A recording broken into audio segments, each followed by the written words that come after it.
दोस्तों, आपने कई तरह के हथियारों के बारे में सुना होगा जो पल भर में किसी भी राष्ट्र को तबाह कर सकते हैं, लेकिन महाभारत में इससे भी खतरनाक हथियार प्रयोग किए गए थे जिन्हें हम आज तक नहीं बना पाए हैं, और हो सकता है कि उन्हें बनाने में हम कामयाब भी ना हो पाए। वो ऐसे हथियार थे जो अपने टारगेट को नष्ट करने के बाद वापस आ सकते थे। महाभारत को कई लोग सच नहीं मानते, लेकिन अभी तक ऐसे कई सबूत हाथ लगे हैं जो बताते हैं कि महाभारत सच में हुआ था। तो आइए जानते हैं महाभारत में इस्तेमाल किए गए खतरनाक हथियारों के बारे में। सुदर्शन चक्र।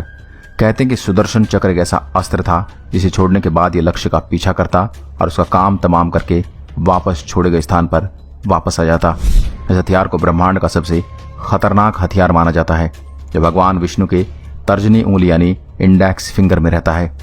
शास्त्रों के मुताबिक इसका निर्माण भगवान शिव ने किया था। सुदर्शन चक्र को पाने के लिए भगवान विष्णु ने हजारों साल तक कठोर तपस्या की, जिससे प्रसन्न होकर भगवान शिव ने उन्हें वरदान मांगने को कहा। तब भगवान विष्णु ने एक ऐसा खतरनाक हथियार मांगा जिससे ब्रह्मांड में मौजूद हर राक्षस को मारा जा सके। ब्रह्मास्त्र। पुराणों में इसे बहुत ही खतरनाक हथियार माना गया है, जिसे भगवान ब्रह्म ने बनवाया है।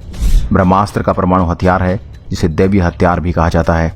ऐसा माना जाता है कि अचूक और सबसे भयंकर अस्त्र है। जो व्यक्ति इस हथियार को छोड़ता था वो इसे वापस लेने की क्षमता भी रखता था, लेकिन अश्वत्थामा को वापस लेने का तरीका याद नहीं था, जिसके कारण लाखों लोग मारे गए। महाभारत और रामायण में यह अस्त्र गिने चुने योद्धाओं के पास ही थे। इसकी खास विशेषता यह है कि दुश्मन का नाश करके ही छोड़ता है। महर्षि वेदव्यास ने लिखा है कि जहां ब्रह्मास्त्र छोड़ा जाता है वहां 12 साल तक जीव जंतु और पेड़ पौधों की उत्पत्ति नहीं हो सकती।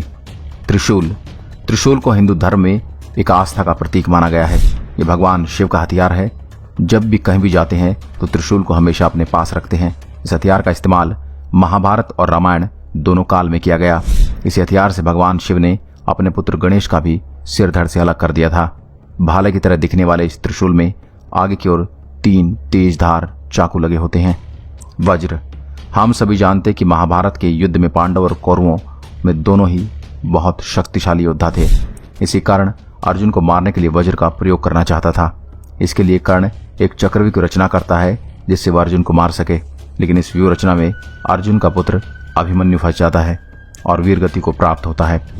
बाद में जब सभी पांडव अभिमन्यु का अंतिम संस्कार कर रहे थे तो भगवान कृष्ण को पता चल जाता है कि कौरव रात में पांडव पर हमला करके उन्हें मारने का षड्यंत्र रच रहे हैं। इस बात को जानकर वे भीम के पुत्र घटोत्कच को बुलाने को कहते हैं, क्योंकि रात के समय राक्षसों की शक्ति बढ़ जाती है। ऐसे में जब कौरव पांडव पर हमला करते हैं तो घटोत्कच उन पर काल बनकर टूट पड़ता है। कौरव को जब अपनी हार होती दिखती है तो दुर्योधन घटोत्कच पर वज्र का इस्तेमाल करता है।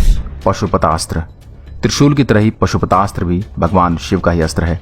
इस हथियार को बहुत ही विनाशकारी माना जाता है। कहा जाता है कि इतना घातक कि पूरी सृष्टि को नष्ट करने की क्षमता रखता है। ये दिखने में एक तीर की तरह होता है जिसको चलाने के लिए धनुष का प्रयोग किया जाता है। ये बाण महाभारत में केवल अर्जुन के पास ही था। ये वो हथियार हैं जो मंत्रों से चलाए जाते हैं, एक दैवीय हथियार हैं। नारायणास्त्र। नारायणास्त्र भगवान विष्णु का ही एक प्रमुख हथियार है। यह अस्त्र भी पशुपतास्त्र के समान खतरनाक है। इस बाण को चलाने के लिए दुनिया में कोई भी शक्ति इसका मुकाबला नहीं कर सकती। इसको रोकने का केवल एक ही उपाय है कि शत्रु अपने अस्त्र छोड़कर नम्रतापूर्वक इसके सामने अपना सिर झुका ले। इसके सामने झुक जाने पर यह अपना प्रभाव नहीं करता। ब्रह्मशिरा। यह भगवान ब्रह्मा के द्वारा बनाए गए हथियारों में से एक है, जो ब्रह्मास्त्र से 4 गुना ज्यादा शक्तिशाली था। दोस्तों, ये कोई ऐसे हथियार नहीं थे जो किसी को भी आसानी से मिल जाएं। इसके लिए इन लोगों को कठोर तप करना पड़ता था, तब जाकर उन्हें ये हथियार प्राप्त हुए थे।